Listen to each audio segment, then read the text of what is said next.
understanding is I am crazier. That's not something to be fucking proud of, Cassie. I'm extremely confused. You're confused? How long have you been fucking Nate Jacobs? What the fuck? Now, I'm pretty sure everyone and their mother has heard of the show Euphoria. I just hope you actually never watched the show with your mother. I feel like that's insane. Whether or not you have watched the show, many of you are probably aware of the rampant over-sexualization problem that the show has with its female characters.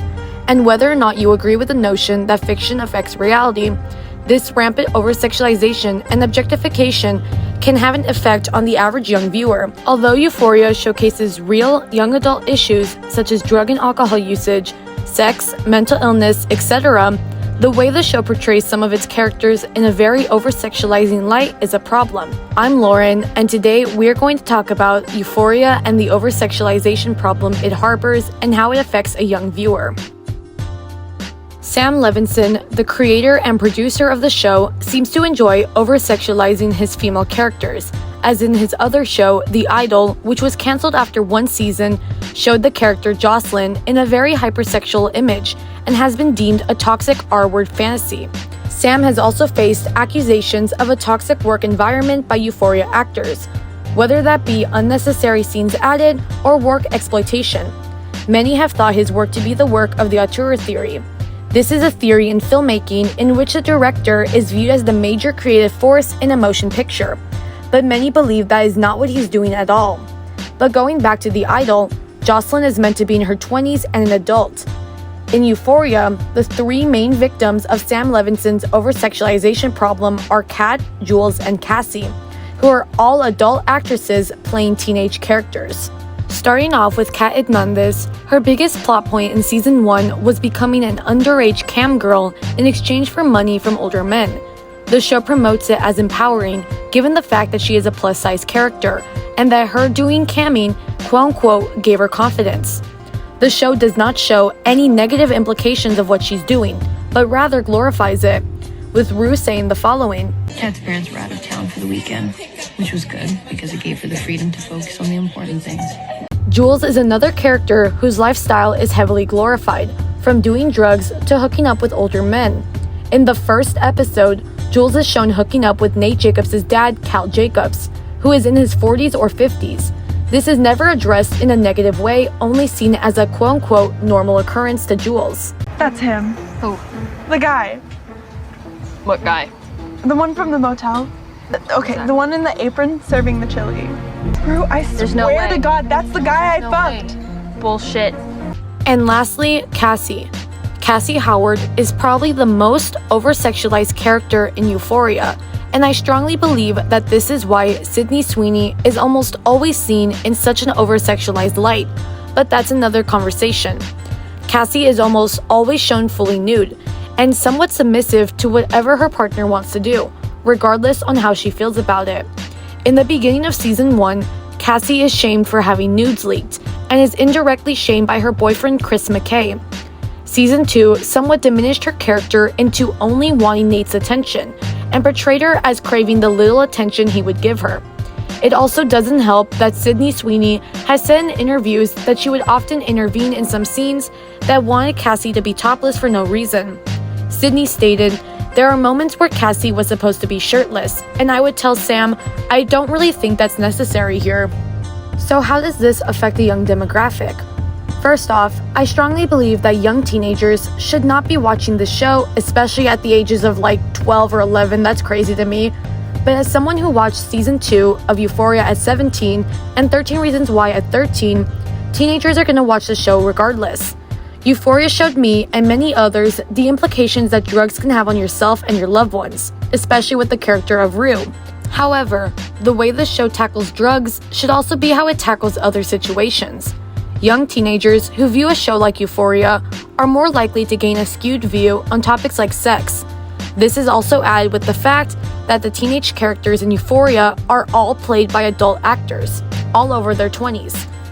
When shows and movies cast adult actors to play teenagers, this becomes a loophole for teenage characters to be portrayed in a sexualized light. This loophole can also be applied to the adult film industry.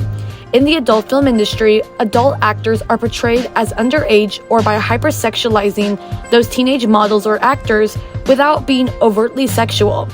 Although these are two different industries, the fact that Euphoria has a heavy sexual content compared to other shows like Riverdale, 13 Reasons Why, and Degrassi shows that the show is really not that far off.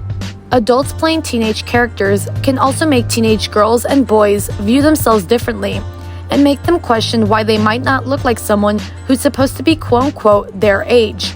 Teenage girls may also over-sexualize themselves in order to appeal to guys, while guys may view girls differently due to how women are portrayed in the media.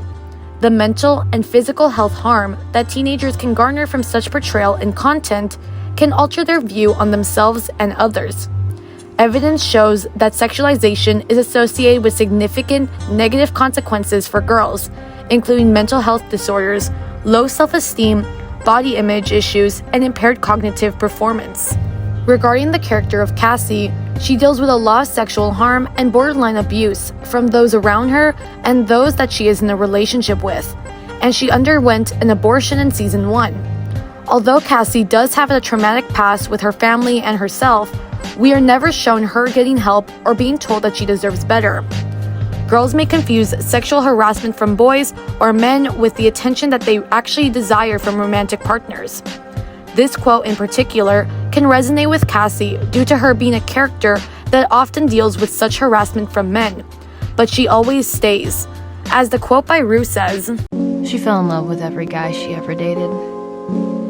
Whether they were smart or stupid or sweet or cruel, it didn't matter. even though Cassie deals with the most sexualization in a negative way, Jules and Kat's over-sexualization are portrayed more in the yes, queen, girl, boss type way.